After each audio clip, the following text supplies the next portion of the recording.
अगर आप चाहते हैं कि लकी भोजपुरी की वीडियो सबसे पहले आपके पास पहुंचे, तो लाल बटन दबाकर चैनल को सब्सक्राइब करें और बेल आइकन दबाना ना भूलें।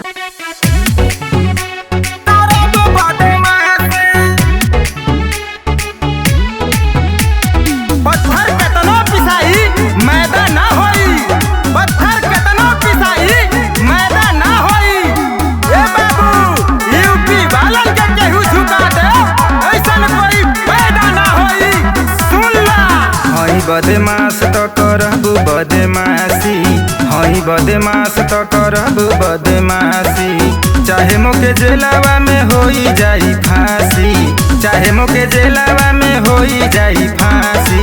हई बदमाश तो करबू बदमाशी, हई बदमाश तो करबू बदमाशी। हम बात नहीं खत्म करते हम बात नहीं खत्म करते, कहानी ही खत्म कर देते हैं।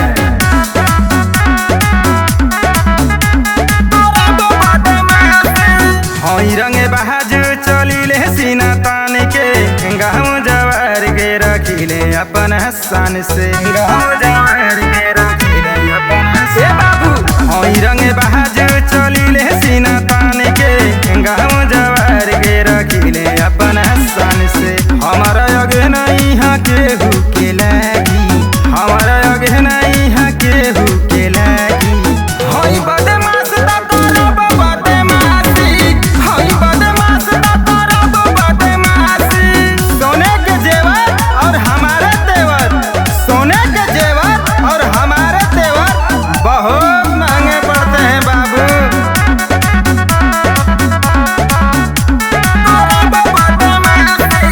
गौवा के बच्चा बच्चा जाने ले नाम से, अजित रंजन हमें यूपी बिहार के।